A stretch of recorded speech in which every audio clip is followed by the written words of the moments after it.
Assalamualaikum, salam sejahtera. Selamat datang kembali di channel cerita horor dan history.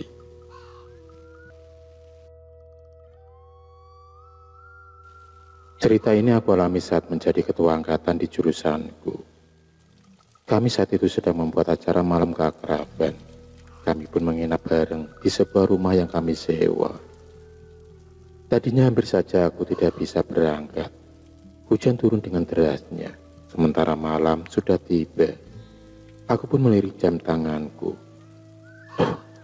Pukul 7 malam, keluhku. Aku pun melirik Ozi, si pemilik kamar kos yang aku pakai untuk berteduh. Dia pun tampak gelisah karena dia juga bisa pergi ke tempat acara.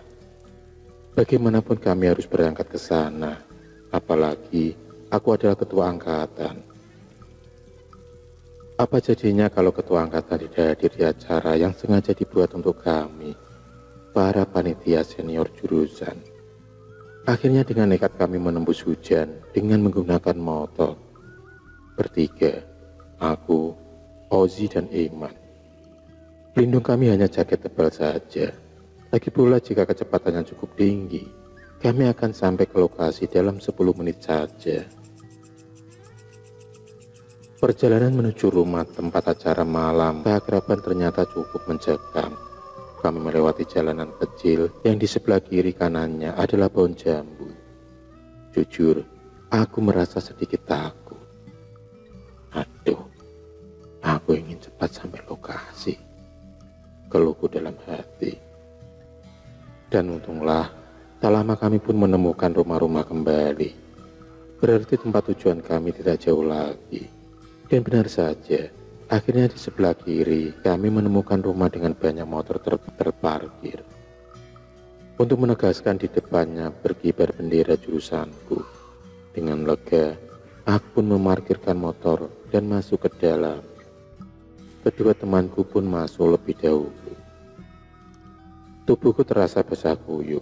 Aku mencoba membuka sepatu agar tidak membuat becek bagian dalam rumah. Saat sedang sibuk membuka sepatu, dua adik kelasku keluar rumah dengan wajah kusut. Karena penasaran, aku pun langsung bertanya, ada apa ini? Tapi mereka hanya memandangku dengan wajah kebingungan dan hanya menggelengkan kepala. Aku akhirnya hanya mengangkat bahu dan masuk ke dalam rumah.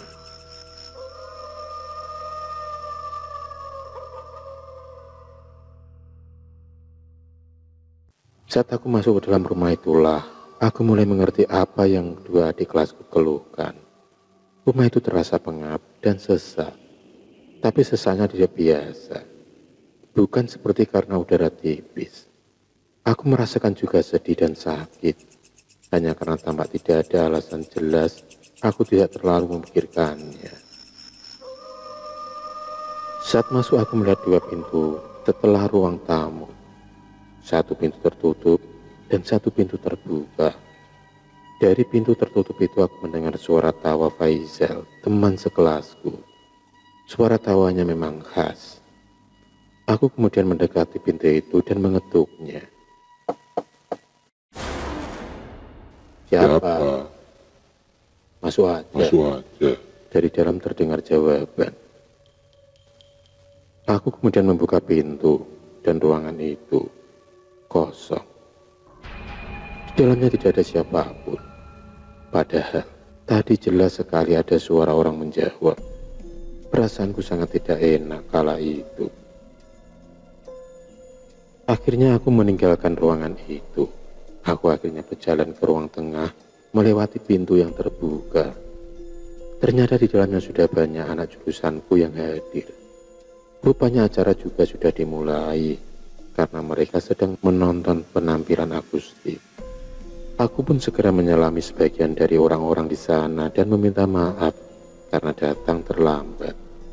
Saat itu aku menyadari Faisal tidak ada. Karena penasaran aku pun bertanya kepada Herman. Kayaknya si Faisal tidak akan datang. Dia tadi telepon, katanya terjebak hujan. Jawab Herman dengan santai. Tapi itu tidak cukup membuatku terkejut. Faisal tidak datang karena terjebak hujan. Jadi tadi suara tawa siapa yang kudengar dari dalam ruangan kosong itu? Aku bertanya cemas di dalam hati. Ah, udahlah, mungkin tadi aku salah dengar. Hiburku pada diriku sendiri. Tak lama kemudian tubuhku mulai menggigil. Ini karena bajuku masih basah dan aku ingin sekali buang air kecil.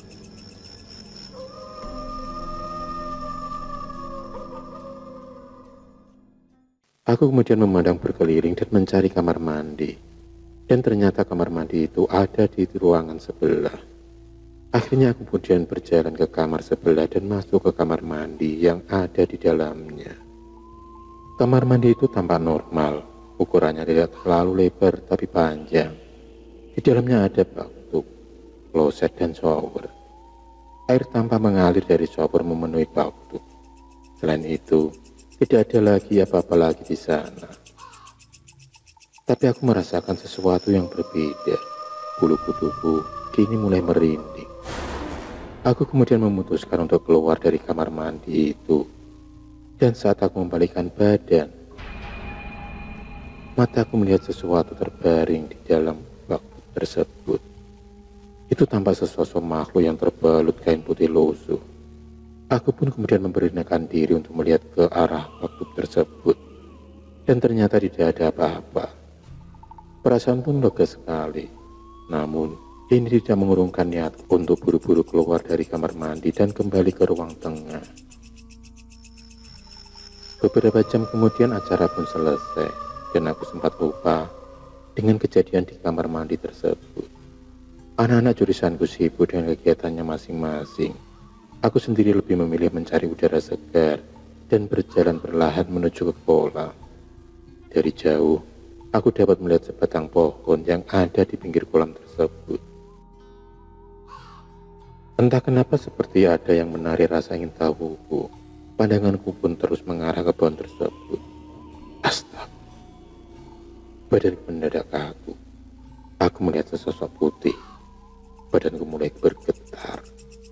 Tiba-tiba aku mengingat sesosok yang ada di kamar mandi tersebut. Makhluk itu diam di bawah pohon itu. Bocah. Dengan gemetar dan sisa tenaga, aku kembali ke ruang tengah dan mengambil posisi tidur meringkuk di antara teman-teman yang sudah tidur terlebih dahulu. Besok paginya aku menceritakan semuanya kepada temanku, Haris. Lalu Haris menceritakan semuanya. Ternyata seluruh anggota keluarga penghuni rumah itu tewas dibantai oleh perampok beberapa tahun yang lalu. Itulah pengalamanku yang sangat mengerikan dan menakutkan. Akhirul kalam, wassalamualaikum warahmatullahi wabarakatuh.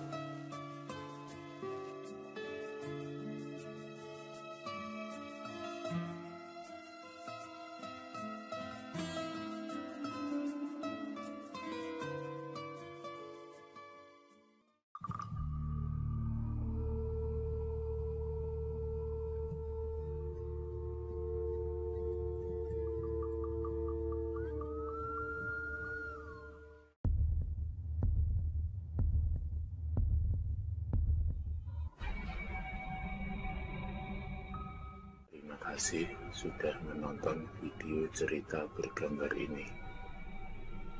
Klik subscribe untuk terus mendapatkan video-video cerita bergambar selanjutnya. Semangat berkarya.